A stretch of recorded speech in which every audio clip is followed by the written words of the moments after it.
Hola y bienvenidos a todos a esta conversación profunda sobre el liberalismo. Hoy contamos con una experta en el tema, Ludmila. Juntas vamos a explorar sus diversas corrientes y entender sus fundamentos, así como las críticas y perspectivas que surgieron a lo largo del tiempo. Hola Connie, ¿cómo estás? Gracias por traerme y por invitarme a este espacio para poder hablar con la gente, poder comunicarme, ya que este es un tema muy emocionante y muy amplio para tratar. Me encantaría poder aportarle a la gente más información sobre estas formas que tiene el liberalismo y cómo se desarrolla también. Comencemos con una breve explicación sobre qué es el liberalismo en términos generales. Esta es una corriente económica, política y filosófica que aboga por la libertad individual, la igualdad de derechos, la propiedad privada y la limitación del poder gubernamental. Tuvo su origen en Europa, como reacción a la monarquía absoluta y se ramificó en diferentes corrientes a lo largo del tiempo. Así es, Connie, esto es correcto. Como mencionaste, dentro del liberalismo hay distintas ramas. Dentro de estas ramas se encuentra la del liberalismo clásico, que se destaca por la protección de los derechos naturales de los individuos. También dentro de las ramas está el liberalismo crítico, que cuestiona y reforma las instituciones para promover la justicia y la libertad individual de cada persona. Mencionamos a John Gray, un crítico del liberalismo clásico, quien aboga por la importancia de la pluralidad de valores en lugar de imponer un conjunto único. Su enfoque está basado en la importancia de considerar el impacto ambiental y aboga por la búsqueda de soluciones locales. Sí, Connie, aparte las preocupaciones de Gray por el impacto ambiental negativo del liberalismo como tal y su enfoque en soluciones locales subrayan esta necesidad de considerar las consecuencias más allá de los aspectos políticos y los Cambiando una perspectiva radical, específicamente al liberalismo radical según Ronald Waring. Este defiende la máxima libertad individual y la limitación del poder del Estado. Aboga el tratar a las personas como iguales y garantiza la igualdad de oportunidades y eliminar la discriminación. En efecto, The Working hace más un enfoque y destaca la importancia de equilibrar la libertad individual con la responsabilidad hacia la nueva comunidad, reconociendo también que la libertad no debe ser absoluta y que a su vez eh, el Estado como tal tiene un papel muy importante, ya que debe de promover el bienestar social de su población como tal. Excelente punto, Lu. Ahora, al abordar un liberalismo igualitario, John Rawls propone una teoría de la justicia, en donde equilibra los principios liberales con un fuerte énfasis en la igualdad de oportunidades y la justicia social. La propuesta original y el velo de la ignorancia son conceptos clave en su enfoque. Sí, como estamos mencionando, Ralph busca diseñar instituciones sociales que beneficien a todos, especialmente a los menos favorecidos, y así poder justificar esta desigualdad solo si se mejoran estas situaciones para los más desfavorecidos. Cambiando una perspectiva neoliberal, Robert Nozick aboga por la reducción drástica a la intervención estatal en la economía y defiende un Estado mínimo centrado en garantizar la seguridad y los derechos de propiedad. Exacto, Connie. Nozick se opone a esta redistribución reforzada de las riquezas, argumentando que esto viola los derechos de propiedad de las personas. Y su enfoque siempre fue más en los derechos individuales y esto siempre ha influido en gran parte al debate sobre el papel del Estado en la sociedad y cómo éste se maneja con ella. Por eso tiene él esta mirada en desaprobación a esta redistribución. Finalmente, en cuanto al liberalismo utópico, pensadores como Fourier, Owen y Saint-Simon buscaban sociedades ideales basadas en los principios liberales, pero al final muchas de sus visiones resultaron utópicas a la hora de la práctica. Eso es correcto.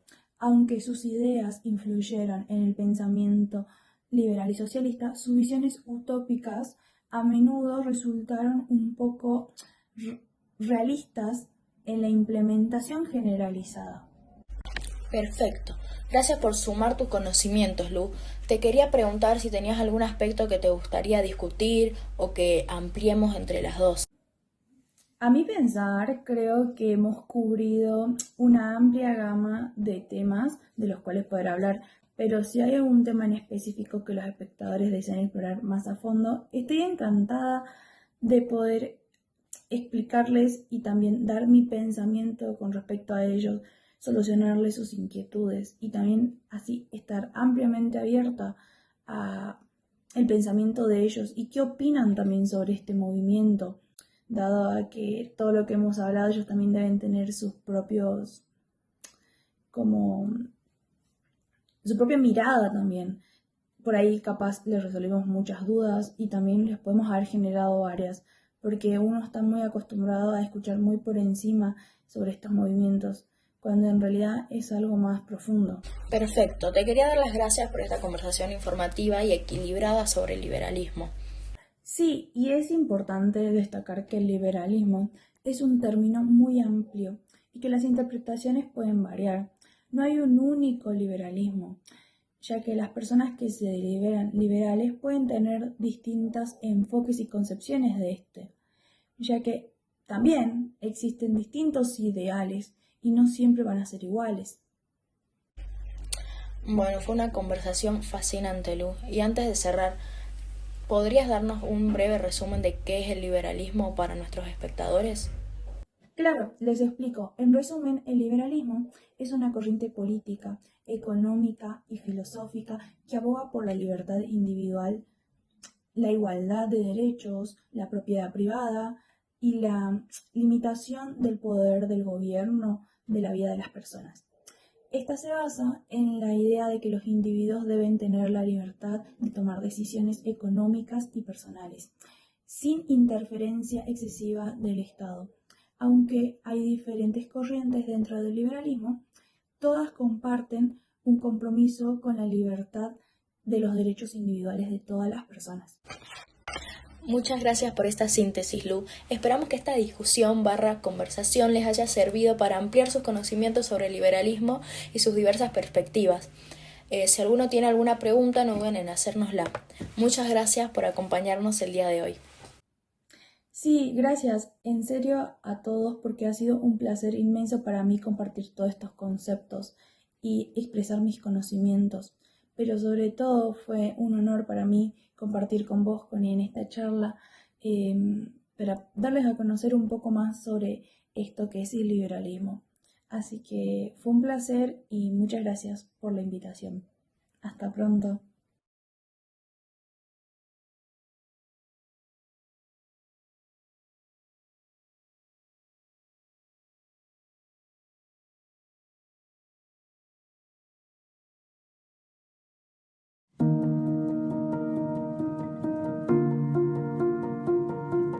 Hola a todos, hoy estamos en un nuevo video.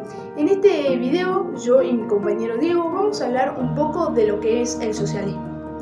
Desde siempre los seres humanos hemos buscado un sistema político perfecto para vivir mejor. Históricamente ha habido una lucha entre modelos con más libertades y con menos libertades, entre ellos el socialismo. Pero, ¿qué es el socialismo?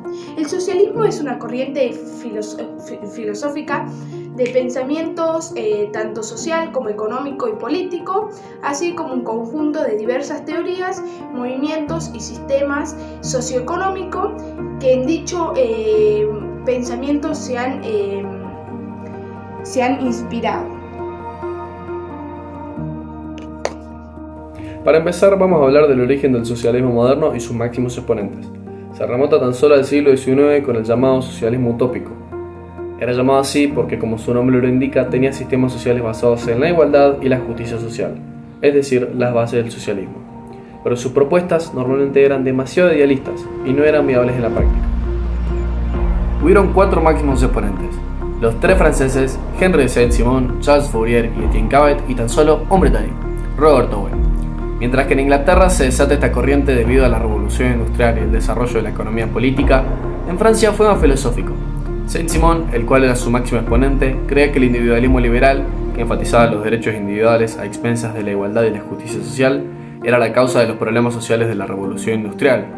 Propuso una sociedad en la que los medios de producción serían prioridad y controlados por la comunidad, y en la que se garantizaría la igualdad y la justicia social. Sin embargo, algunos economistas e intelectuales argumentaron que el modelo soviético no era realmente socialista. Argumentaron que el modelo soviético era una forma de capitalismo de Estado, ya que el gobierno controlaba los medios de producción, pero no los distribuía de manera equitativa.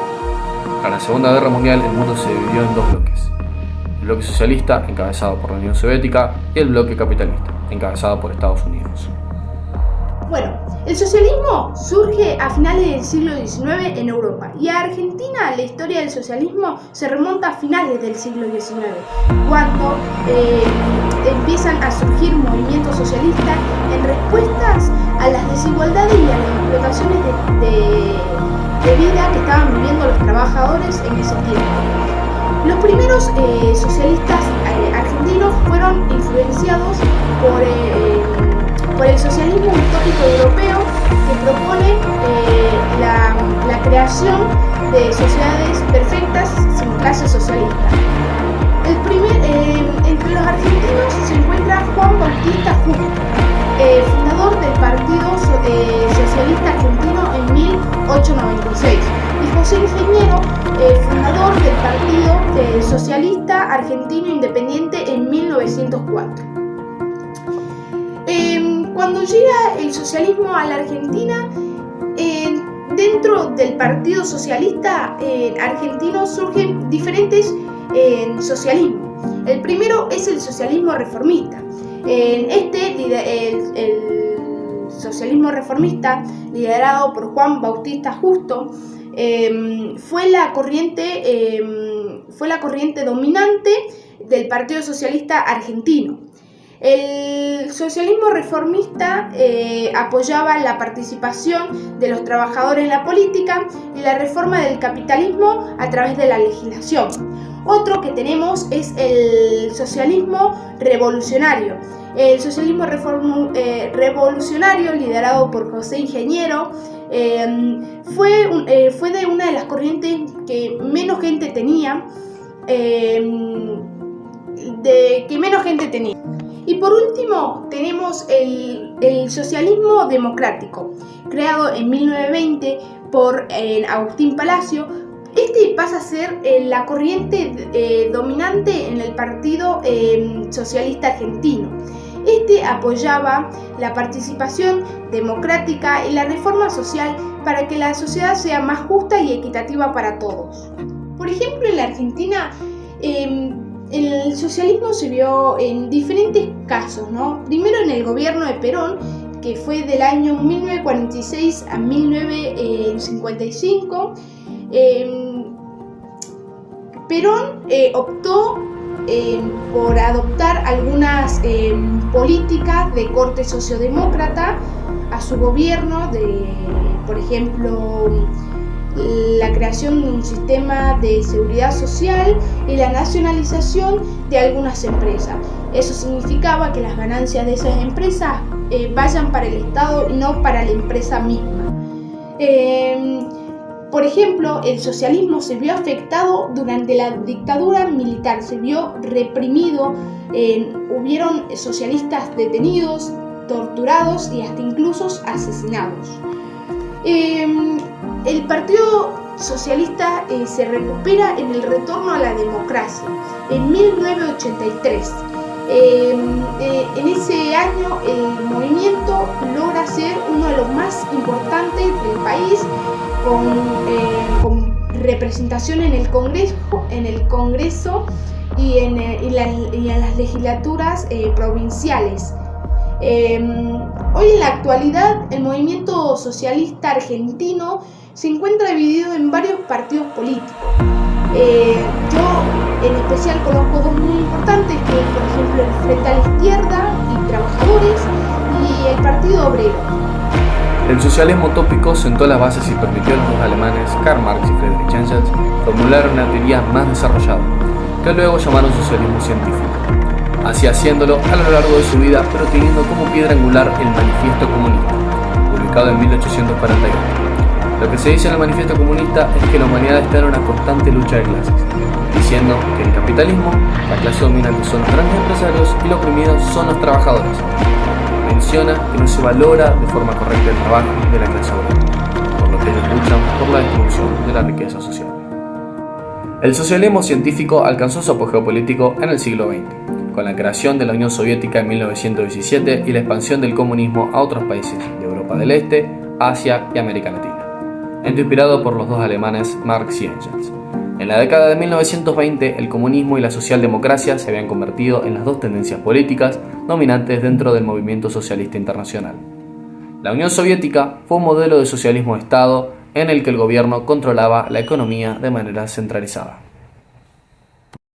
Ahora voy a hablar de los dos tipos de socialismo. A pesar de ya haber mencionado anteriormente el socialismo utópico y científico, estos dos tipos de socialismo fueron adoptados en el siglo XX y son el socialismo de Estado y el socialismo anarquista.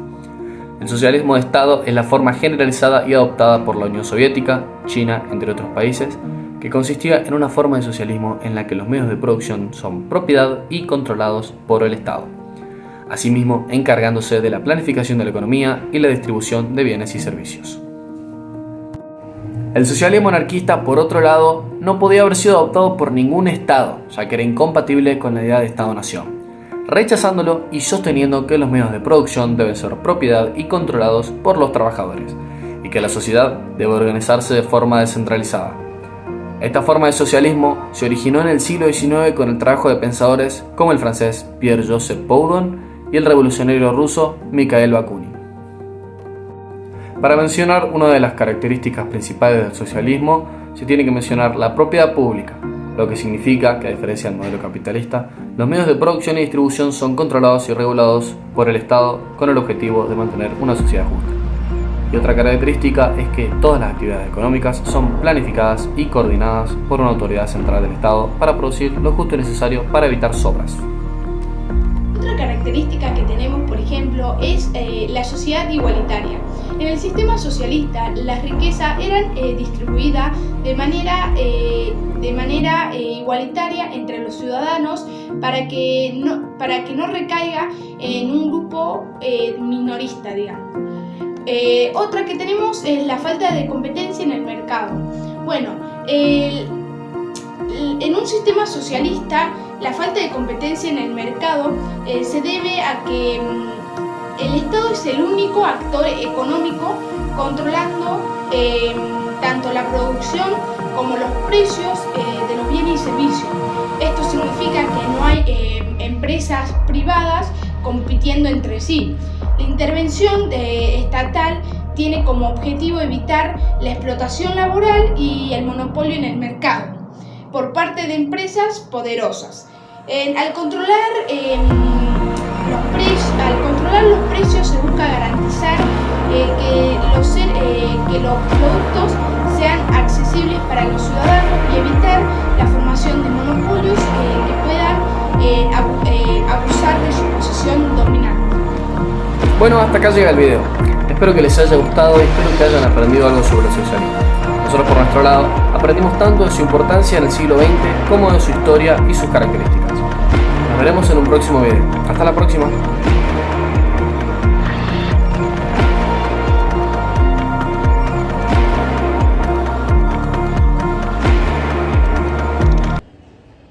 Che, mano, ¿vos sabés algo de la política últimamente? Y algo sé sobre los candidatos a presidente, ¿te sirve? Ya, ¿Vos sabés qué proponen? ya.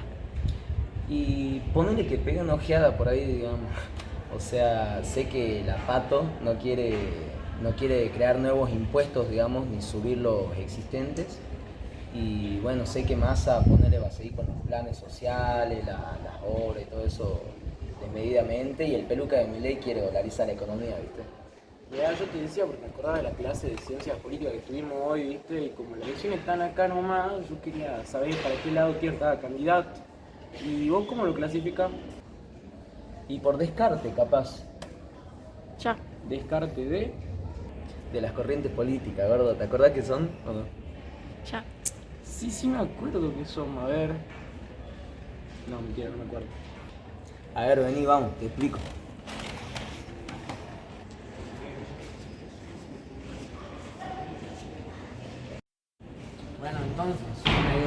conjunto de ideas o postulados que definan los partidos políticos. Sí, está bien, pero bueno, también acordate que contienen estructuras para organizar el Estado y no solo a la sociedad o a una población, digamos. A mí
Es una ideología que persevera tradiciones, instituciones y valores establecidos por la sociedad. Se enfoca en mantener la estabilidad, el orden y la continuidad.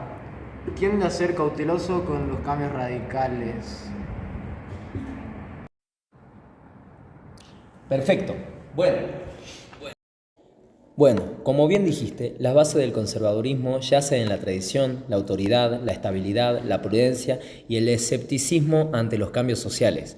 Pensar de esta manera puede resultar beneficioso para reservar los valores culturales, así como para tener un enfoque gradual y cauteloso en los cambios, lo que puede evitar alteraciones bruscas y sus posibles consecuencias negativas. Pero sin embargo, la resistencia al cambio puede dificultar la adaptación a nuevas realidades y necesidades. Y bueno, ni te cuento sobre los desenlaces de la tendencia a mantener desigualdades o injusticias arraigadas en el sistema, que pueden limitar la innovación y el progreso en ciertos aspectos de la sociedad. Y a todo esto, ¿quién empezó esta movida? Muy buena pregunta, y la verdad es que no está completamente asegurado, pero se cree que Edmund Burke es el padre de la ideología. ¿Tenés idea de cuándo se estima que tiene inicio?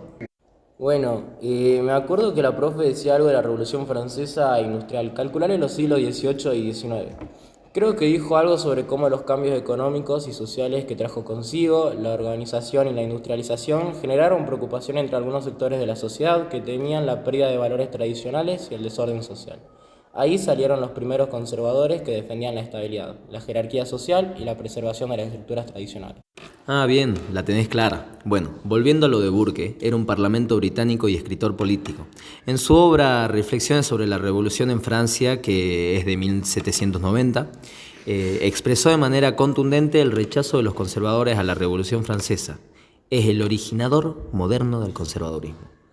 Reflexiones sobre la revolución en Francia. Listo. Pero esto, ¿cómo me ayuda a saber si una persona es conservadora o no? Bueno, para eso tenés que tener en cuenta los aspectos que antes te mencioné. El conservador se esfuerza en utilizar la razón práctica y la imaginación moral y rechaza todo pensamiento liberal. Niega la ideología, pero no niega la necesidad de ciertos principios. El individuo es un ideólogo, pero la especie humana una sabia.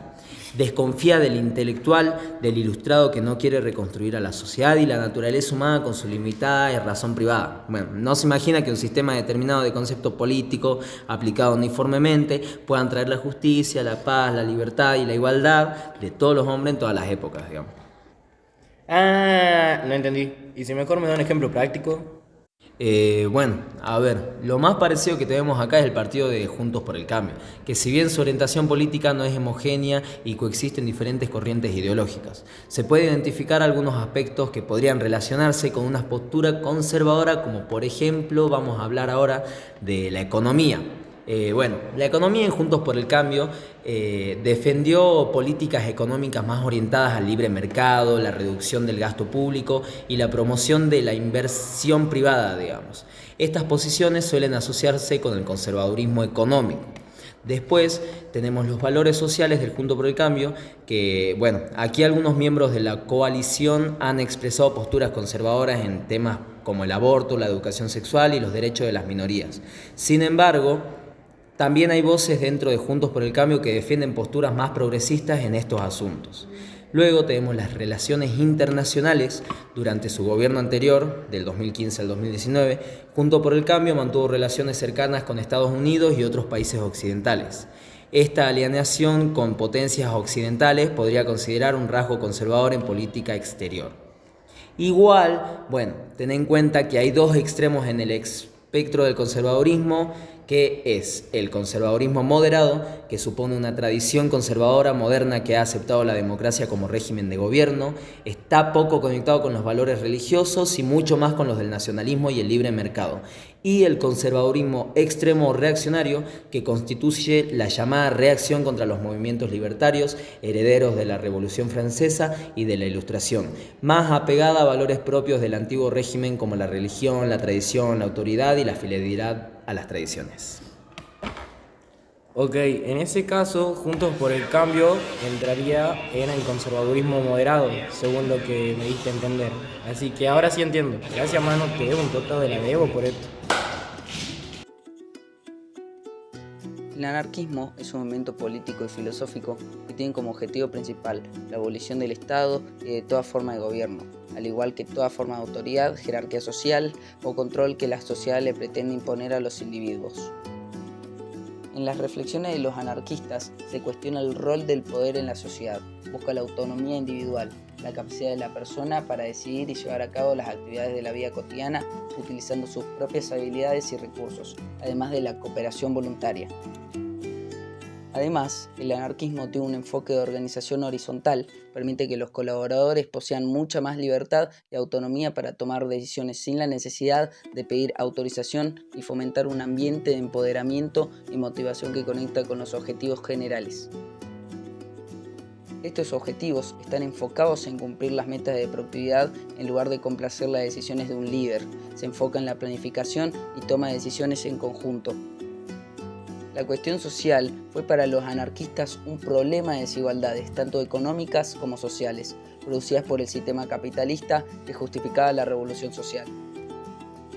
Entre los anarquistas del siglo XIX, la crítica a la sociedad de clases en la que quien no poseía los medios de producción se ve obligado a vender su fuerza de trabajo al propietario de los mismos, se centró inicialmente en el problema de salario. Pero a medida que se acercaba el cambio del siglo, los anarquistas comenzaron a plantear el problema en términos de necesidad a través de la crítica moral al mecanismo jurídico de la explotación. El contexto histórico del anarquismo es fundamental para poder comprender la filosofía y la lucha de este movimiento. Surgidos en los siglos XVIII y XIX, el anarquismo se desarrolló en un momento de grandes tensiones y conflictos sociales, económicos y políticos. En el siglo XVIII, Europa estaba atravesando la revolución industrial y los anarquistas luchaban contra el capitalismo y la opresión de los trabajadores por las injusticias evidentes. Durante el siglo XIX, el anarquismo se convirtió en un movimiento más organizado y radicalizado. Bajo este contexto surgieron importantes movimientos obreros, como la Comuna de París en 1871, donde los anarquistas tuvieron un papel destacado. Se propagaron ideas anarquistas por diferentes países, como Rusia, España y Estados Unidos. Sin embargo, el anarquismo se vio enfrentado por fuertes represiones por gobiernos y élites dominantes. Varios líderes se vieron perseguidos, encarcelados e incluso ejecutados. Esto solo sirvió para avivar más la lucha y la rebeldía de los anarquistas. El contexto histórico está marcado también por importantes conflictos políticos, como la Revolución Rusa de 1917 o la Guerra Civil Española de 1936 a 1939. En ambos casos, los anarquistas lucharon por una sociedad sin jerarquías. Entonces, ¿cuáles son las características que lo diferencian de otras ideologías? Bueno, una de ellas es que surge en el marco del socialismo del siglo XIX y representa uno de los movimientos de la política izquierda. Está influenciada por Rousseau, que dice que el ser humano está orientado naturalmente para el bien, ya que nace libre y bueno, pero que la sociedad y la educación lo corrompen. La idea del buen salvaje sostiene que una persona en su estado natural es moralmente superior que el civilizado. Esta idea inspiró el anarquismo y fue expuesta por Rousseau en el siglo XIX. También defiende la libertad individual y la autonomía del sujeto, creyendo que las personas pueden autorregularse y establecer lazos cooperativos sin necesidad de un gobierno. Considera que la convivencia es posible a través de la racionalidad y voluntad humana, y que la libertad implica la responsabilidad. También considera que los conocimientos y la educación son fundamentales para construir un mundo libre, permitiendo el uso adecuado de la libertad y la resistencia contra el autoritarismo. Los anarquistas han explorado diversos temas relacionados con la educación, proponiendo alternativas a los sistemas convencionales y abogando por los derechos de la juventud y los niños.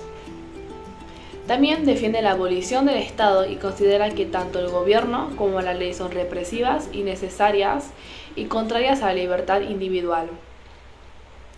Los anarquistas desconfían de los partidos y se lo oponen porque son considerados como en la representación institucional de las piezas fundamentales del Estado. Los anarquistas buscan la igualdad social y rechazan la separación de las clases similares al comunismo en su objetivo, pero diferente en su enfoque. Se opone al monopolio de la propiedad, diferenciándose del capitalismo como del comunismo, en busca de la igualdad social. El anarquismo se divide en diferentes corrientes: el individualismo y el colectivismo. El individualismo enfatiza la libertad individual y desconfía del colectivismo, mientras que este último se centra en la asociación colectiva y desconfía del individualismo cercano al capitalismo. Ahora hablaré sobre los principales pensadores del anarquismo, que son los que han desarrollado las ideas y conceptos fundamentales de esta filosofía. En primer lugar está Pierre-Joseph Proudhon, considerado el padre del anarquismo moderno, que en su obra ¿Qué es la propiedad?, de 1840, él defiende la idea de que la propiedad es un robo y que la única forma de garantizar la libertad es la abolición del Estado y la propiedad privada. Además, él creía que la propiedad privada era un obstáculo para la libertad individual, ya que conduce a la desigualdad y a la explotación. En segundo lugar está Mikhail Bakunin, uno de los principales exponentes del anarquismo colectivista, que creía que el Estado es un inherente opresor y que la única forma de lograr una sociedad libre es mediante la revolución social y la creación de la sociedad basada en la cooperación de la autogestión. Bakunin sostenía que el Estado es una herramienta de la clase dominante para oprimir a las clases trabajadoras. Propuso una forma de organización social basada en la autogestión y la democracia directa, en la que los trabajadores controlarían directamente los medios de producción y la sociedad se regiría por los principios de libertad y la igualdad. Por último se encuentra Piotr Kropotkin, uno de los principales exponentes del anarquismo comunista. Kropotkin creía que la cooperación es un instinto natural de los seres humanos y que la sociedad ideal sería una sociedad sin clases, basada en la propiedad común de los medios de producción y la distribución equitativa de los bienes. Él creía que la cooperación es más eficiente y productiva que la competencia. Propuso una forma de organización social basada en la cooperación y la solidaridad, en la que los medios de producción serían propiedad común y los bienes serían distribuidos de manera equitativa. Ahora procederé a hablar de los diferentes tipos de símbolos en el anarquismo. En primer lugar está la bandera negra, que representa la anarquía y la lucha contra todas las formas de autoridad y opresión. Simboliza la autonomía de la individualidad, la resistencia y la búsqueda de una sociedad libre de jerarquías. En segundo lugar se encuentra la bandera roja y negra, que representa la lucha por la revolución social y la abolición completa del sistema capitalista. El negro simboliza la anarquía y el rojo representa la lucha obrera y la solidaridad entre los trabajadores. En tercer lugar se encuentra la bandera negra y amarilla, que representa la lucha por la libertad individual, la resistencia contra toda opresión y la abolición de las jerarquías y el autoritarismo. El negro simboliza la anarquía y el amarillo representa la solidaridad y el apoyo mutuo. En cuarto lugar se encuentra la cruz negra, que se utiliza para representar la solidaridad con los presos políticos y la lucha contra la abolición de todas las formas de opresión y encarcelamiento. También se centra en la rehabilitación y el apoyo de las personas encarceladas. En quinto y último lugar se encuentra el gato negro, que representa la resistencia y la lucha contra la opresión. También se asocia con la idea de la libertad individual y la autonomía. Ahora hablaré de los diferentes tipos de anarquía, los cuales son 3. En primer lugar está el anarquismo individualista, que es la corriente del pensamiento filosófico anarquista que se basa en la autonomía del individuo, bajo el argumento de que cada persona es dueña de sí mismo.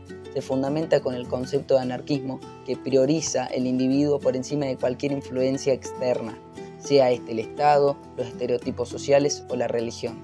Básicamente promueve la libertad negativa. En segundo lugar está el anarquismo comunista, también denominado anarquismo libertario. Es un pensamiento anarquista que se basa en la creación de un sistema de sociedad horizontal, mediante la eliminación del poder del Estado y la abolición de la propiedad privada. Esta corriente también sugiere la asociación voluntaria de los individuos sin ninguna autoridad del Estado y sin derecho privado tampoco, como formar para garantizar la igualdad social mediante la propiedad comunitaria de los bienes y servicios. Por tercer y último lugar se encuentra el anarquismo capitalista, que se centra igualmente en una sociedad sin intervención del Estado, fomentando una sociedad libremente organizada, pero garantizando la propiedad privada y promoviendo el libre mercado sin ningún tipo de fraude. Bajo este pensamiento, una sociedad no debe tener un Estado intervencionista, siendo el sector privado el encargado de administrar y prestar aquellos recursos que actualmente están bajo el control del Estado. ¿Cuáles son los gobiernos más representativos? A lo largo de la historia ha habido experimentos y comunidades que practicaron formas de gobiernos locales o autónomos basados en los principios anarquistas. Uno de ellos es la Comuna de París de 1871, que implementaron la autogestión y la participación de los ciudadanos a la toma de decisiones. Otra es la Revolución Española de 1936 a 1939, donde grupos de anarquistas implementaron estructuras de autogestión y rechazaron el poder del Estado. En la actualidad existen comunidades y proyectos anarquistas que practican la autogestión y la horizontalidad, pero no controlan terrenos enteros como un gobierno local. Es importante destacar que el anarquismo es un movimiento variado y que la mayoría de los anarquistas buscan la eliminación de un gobierno centralizado en favor de la organización comunitaria y la cooperación voluntaria.